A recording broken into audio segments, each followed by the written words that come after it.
shadow that wore my skin. The air in my grandmother's house was a suffocating blanket, heavy with the humidity of the rainy season and the cloying sweetness of jasmine incense she used to burn. It was a ritual I continued without really understanding why, a failing ward against the smell of encroaching rot from the jungle that pressed in on all sides. It smelled of damp earth and decay, a scent that promised to reclaim everything man-made. My only light was a single, sputtering oil lamp on a low wooden table. It threw my silhouette against the woven bamboo wall, a familiar, lonely companion in the weeks since I had come back. But tonight, it moved with a life of its own. I watched, frozen on my thin sleeping mat, as the dark shape of my head turned, even though I stared straight ahead. The fingers of my shadow, long and distorted by the flickering flame, began to stretch. They grew longer, thinner, curling at the tips and sharpening into impossibly tapered talons. Then, with a motion that felt like a violation of nature, it detached from my feet. With a rustle like a pile of dry banana leaves skittering across a dusty floor, the shadow slid away from the wall. It moved with a slow, deliberate purpose. It crossed the small room, a patch of living, three-dimensional darkness, and it snuffed out the lamp's flame. The room was plunged into an absolute blackness that felt physically present. It was heavy, like a velvet shroud dropped over my head, and it was no longer empty. My name is Sachi, and this story, it isn't over. I'm telling you this now because I need someone to know what happened in that house. I need you to understand that some shadows are not cast by the light. Some shadows are hungry. It all began 3 weeks ago, when I returned to my grandmother's village. She had passed away peacefully, they said, in her sleep. At 84 years old, it was a blessing. I had been living in Phnom Penh for years, working a tedious data entry job, lost in the noise and fumes of the city. Her death was the anchor that pulled me back to the place I was born, a small cluster of stilt houses nestled against the foothills of the Cardamom Mountains. My task was simple: sort through her belongings, make sure the house was secure, and then return to my life. The house was exactly as I remembered it from childhood visits, built from dark, weathered timber, raised high off the damp ground on thick wooden posts. During the day, chickens and dogs would sleep in the shade beneath it. At night, things I couldn't name would stir. The first few days were suffocatingly normal. I spent my hours opening wooden chests that smelled of camphor and thyme. I folded her old sampots, their silk patterns faded and soft to the touch. I found packets of betel nuts, dried herbs, and old photographs of faces I barely recognized. My face, but younger. My parents before they left for the city. The jungle was a constant presence. Its sounds were a living wall around the village. The incessant, high-pitched hum of cicadas, the sudden caw of a hornbill, the gentle, almost polite chirping of the geckos that lived in the thatch of the roof. At night, the sounds grew teeth. The symphony of insects would be joined by the deep croaking of frogs and the distant, haunting calls of things I preferred not to identify. Grandma Yi was a traditional woman. Her belief in the spirit world, the Nik Ta, was as real and solid as the wooden spoon she used to stir her samler. A small, ornate spirit house stood on a post in the front yard, and every morning, without fail, she would leave offerings. A tiny bowl of rice, a few sticks of incense, a small cup of tea. It was to appease the spirits of the land, she would say, to keep the balance, to keep the bad things out. I was a city boy now. I respected her beliefs, but I didn't share them. To me, they were relics of an older, more fearful time. So, while I continued to burn her jasmine incense inside the house for the familiar smell, I let the spirit house outside sit empty. The first offering I saw her make had been taken by ants by midday. It seemed a waste. That was my first mistake. The strangeness started small. So small I didn't even register it as strange. An object moved. The small hand-carved bird she kept on a shelf was, one morning, on the floor, perfectly intact. I assumed I'd knocked it over in the dark. A few days later, a stack of bowls I had washed and left to dry were neatly restacked in a different order. My mind, clouded by grief and the oppressive heat, simply wrote it off. I was tired. I wasn't paying attention. Then came the silence. The geckos. They were always there, a constant, comforting chorus of clicks and chirps. But I started to notice that whenever I was alone in the main room, especially after dusk, they would go utterly quiet. The moment I would step out onto the veranda or call out to a neighbor passing by, their chirping would resume instantly, as if a switch had been flipped. It was as if something in the room with me was making them hold their breath. One evening, I was washing my face in a basin of rainwater on the veranda. The water was still, reflecting the bruised purple of the twilight sky. I leaned over, and for a split second, my reflection didn't move with me. It was just a flicker, a momentary lag, but I saw it. I saw my own face staring up from the water still, while my real head was already moving down. I splashed the water, my heart suddenly hammering against my ribs. I told myself it was a trick of the light, a ripple I hadn't seen. But the feeling of being watched intensified. It was a peculiar sensation because it didn't feel like it was coming from the windows or the dark jungle outside. It felt like it was coming from inside the house. It felt like it was right behind me always, just at the edge of my vision. The night my shadow first snuffed out the lamp, I spent the rest of the night in absolute, rigid terror. I didn't dare move. I lay on my mat, listening to my own frantic heartbeat and to another sound. The sound of dry, rustling leaves slithering softly across the wooden floorboards in the suffocating, total darkness. I didn't sleep. I just waited for the sun. When the first gray light of dawn filtered through the cracks in the bamboo walls, I scrambled up. The lamp was on the floor, its glass chimney miraculously unbroken. And there, on the dusty planks, were marks I had never seen before. A series of long, impossibly thin scratches, leading from the wall where my shadow was usually cast, all the way to the foot of my sleeping mat, as if something with sharp, dragging claws had pulled itself across the room. My city-bred skepticism was eroding, washed away by a tide of primal fear. The next day, the sun felt like a lie.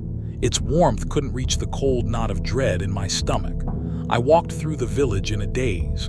The familiar sights, women weaving baskets on their verandas, children chasing a mangy dog, the smell of grilling fish, felt like a scene from a different world, a world I was no longer a part of.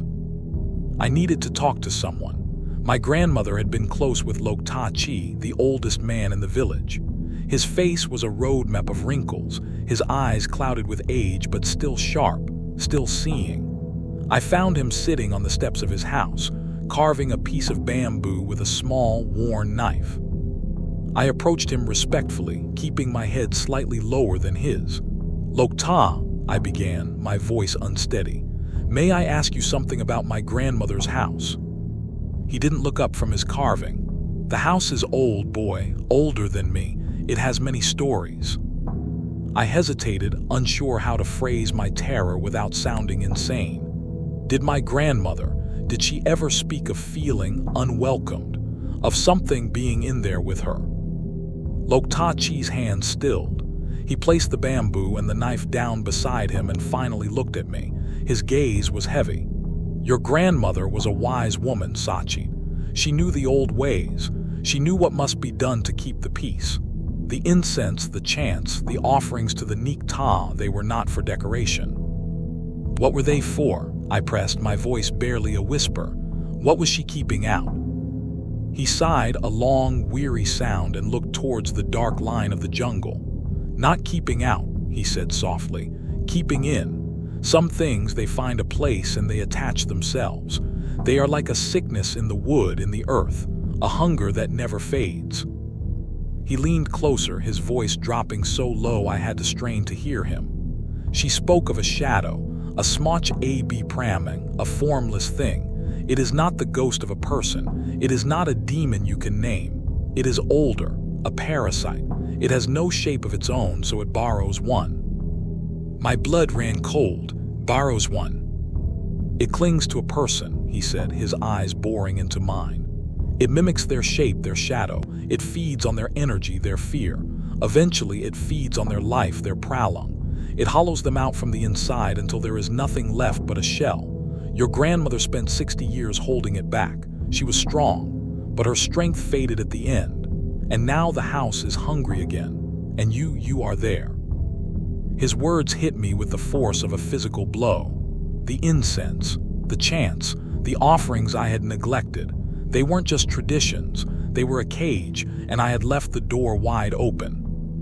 "What can I do?" I asked, my voice trembling. Lokta Chi shook his head slowly, a look of profound pity on his face. "You cannot fight a thing with no body. You cannot kill a thing that is not truly alive. Your grandmother's fight was to keep it dormant. Your fight is to survive. Leave the house, Sachi. Go now. Don't spend another night there." But I couldn't. As if the heavens themselves were conspiring against me, the sky opened up that afternoon. The rain came down not in sheets, but in solid gray walls of water. The dry, dusty path to the main road became a river of churning brown mud. The small wooden bridge that crossed the creek was washed away within an hour. I was trapped in the village, trapped with the thing that lived in my house. That night the fear was a living entity. I lit every lamp I could find, 3 in total, placing them in a circle around my sleeping mat. The house felt smaller, the walls closer. The rain hammered on the tin roof, a deafening, relentless drumbeat that drowned out the sounds of the jungle. It isolated me completely. I sat with my back against a solid wooden post, watching my shadows. The 3 lamps cast 3 versions of me on the walls. I watched them, my eyes burning with exhaustion, waiting for one of them to move independently. For hours, they were still, perfect mimics of my own tense posture. Then I noticed it. It wasn't a sudden movement. It was something far more disturbing. One of the 3 shadows, the one cast by the lamp furthest from me, was darker than the others. Its edges were sharper, less fuzzy. It was a void, a hole in the shape of a man cut out of the wall. As I stared, I realized it was slowly, imperceptibly growing. Not bigger, but more solid, more real.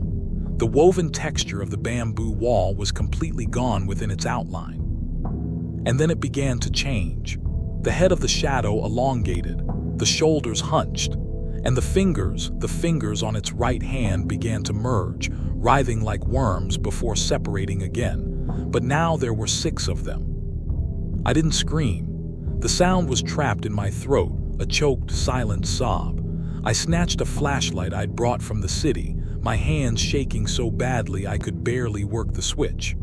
I pointed the bright, sharp beam directly at the wall, at the monstrous shadow. And it vanished. In the clean, white light of the flashlight, there was only one shadow on the wall. My own, perfectly normal, 5 fingers, normal proportions. A wave of relief so intense it made me dizzy washed over me. It was a trick. The overlapping light from the oil lamps, the shadows playing with each other, my own exhausted mind. Then I made the mistake of lowering the flashlight. The beam hit the floor in front of me and cast my shadow on the wall behind me. The shadow behind me was not my own. It was impossibly tall, stretching all the way to the ceiling. Its limbs were long and spindly, like an insect's, and its head was tilted at an angle that would have broken a human neck. I was standing perfectly still, flashlight pointing forward, but the shadow behind me was slowly, deliberately, turning its head to look down at me. I broke.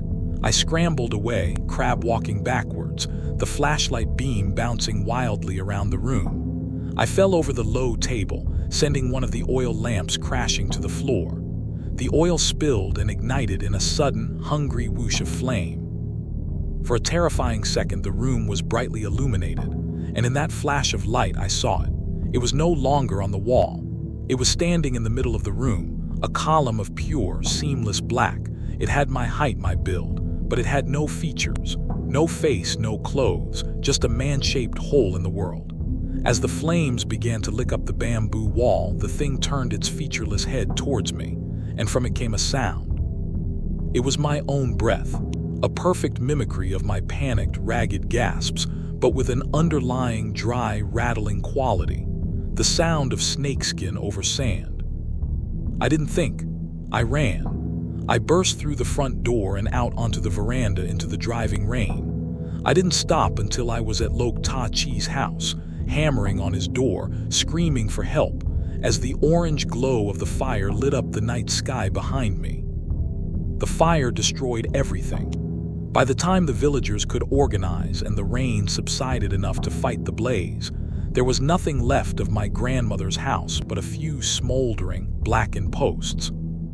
I had lost everything she owned. I had lost my birthplace. But I was alive. I stayed with Lok Ta Chi for the next 2 days, waiting for the road to become passable. The villagers were kind. They brought me food and dry clothes. They spoke in hushed tones about the faulty lamp, the accident. No one questioned it. No one except the old man. He didn't ask what I saw. He knew. On the second night, as I lay on a mat in his small home, unable to sleep, he spoke from the darkness. "It has no home now," he said, his voice a gravelly whisper. "But it is not gone. A hunger like that does not die. It only seeks a new place to dwell." "It has nothing left," I said, trying to convince myself more than him. "The house is gone." "It was never the house, Satya," he replied, and a chill that had nothing to do with the damp night air crept over my skin. "The house was just its anchor, its nest. It has been a long time since it has had a host. It will be weak for a time, but it will be looking." The next morning, the road was cleared. A cousin from a neighboring village came with his moto to pick me up. As I prepared to leave, Lok Ta Chi pressed something into my hand. It was a small, tightly wound string of cotton with 5 knots tied in it. It had been blessed by a monk, he said. "Wear this," he commanded. "Do not take it off. It will not kill the thing, but it may blind it to you. It may help you hide, go back to the city, go back to the noise and the lights. Things like that, they do not like the light." I thanked him, my heart filled with a gratitude so deep it felt like pain. I tied the string around my wrist and got on the back of the moto. I didn't look back as we rode away. I didn't want to see the black, skeletal remains of the house against the vibrant green of the jungle. I returned to Phnom Penh. I threw myself back into the anonymity of my life. The noise of the traffic, the glare of 1,000 electric lights, the press of the crowds, it all felt like a shield. For a while, it worked. The terror of the village began to feel like a nightmare, a fever dream brought on by grief and isolation. The scratches, the moving shadow, the fire, it could all be explained away if I tried hard enough. I lived my life. I went to work. I met friends for coffee. I tried to be normal. The blessed string on my wrist was a constant, comforting pressure. But I began to notice things. Small things at first. Sometimes walking down a busy street, I would feel a sudden, intense cold spot as if I had walked through a ghost. I would turn, but there would be nothing there. At night in my small apartment, I would sometimes hear a faint sound from the other room, like the rustle of dry leaves. But I would always dismiss it. An old building, the wind. The real fear returned about a month later. I was in a bathroom at a shopping mall. I was washing my hands, looking at my reflection in the large, clean mirror under the harsh fluorescent lights, and I saw it. Behind me in the reflection, standing in the doorway, was a tall, dark figure. It was just for a second, a flicker. When I spun around, the doorway was empty, but my heart was pounding. I looked back at the mirror, at my own reflection. My reflection smiled, but I hadn't. My face in the mirror held a wide, unnatural grin for a full second after my own face had registered shock and terror. Then, as quickly as it had appeared, the smile was gone, and my reflection was just my own terrified face, staring back at me. I fled. I left the mall, my skin crawling, my breath coming in ragged bursts. The string on my wrist suddenly felt flimsy and useless. Lok Ta Chi had said it would help me hide, but he never said for how long. The incidents grew more frequent. I would see the tall, dark shape out of the corner of my eye, standing in crowds across the street just watching. It never approached, it just watched. My own reflection became my enemy. I started avoiding mirrors, covering the one in my apartment with a towel. but I would catch my distorted image in the dark screen of my phone in the window of a passing bus, and sometimes, just for a moment, it would be doing something I wasn't, waving slowly, tilting its head. One night I woke up, drenched in sweat. My entire apartment was unnaturally cold. I sat up, my heart hammering. The streetlights outside cast a faint orange glow into the room, enough to see by, and I saw that the towel I had draped over my bedroom mirror was on the floor. Slowly, against every instinct screaming at me to run, I forced myself to look at the mirror. At first, I saw nothing but my own pale, frightened face reflected in the gloom, but then my reflection's eyes moved. They glanced down at my wrist. And in the mirror, my reflection slowly, deliberately began to untie the blessed string. I watched in horror, my own hands completely still at my sides as the mirrored hands worked at the knots. One by one, the string in the mirror fell away. And then my reflection looked up, met my eyes, and it put a single, long-fingered hand against the glass from its side. It was not a reflection anymore. It was a prisoner looking out, and it wanted to be free. I finally understood. Lok Ta Chi was wrong. The fire hadn't left it homeless. It had just forced it to find a new home. It had attached itself to me. It wasn't following me. It was inside of me. The thing in the mirror, the dark shape on the street, it was a part of me now. It was my own shadow, given form and hunger, and it was fighting to take control. That was last night. I haven't slept. I am sitting here in my apartment as the sun begins to rise over Phnom Penh. The blessed string is still on my wrist, but it feels loose. I can feel a coldness inside me that has nothing to do with the temperature. It's a deep, profound emptiness, a hollowness. I just looked at my hands as I typed this. They seem thin, pale. I can almost see the light through them. I don't feel hungry. I don't feel tired. I just feel quiet. The house is gone, but the hunger remains. And I think it has finally found something to eat. I'm going to get a glass of water now. I have to walk past the mirror in the hallway. I'm not sure who will be looking back at me. So if you are ever in an old place, and the air grows cold, and you feel the weight of eyes on your back, don't just look for a ghost in the room. Look at your own shadow. Watch it very closely. Make sure its movements are your own. Make sure it still belongs to you, because if it ever decides to stand up on its own, there will be nowhere for you to run. It will already be wearing your skin.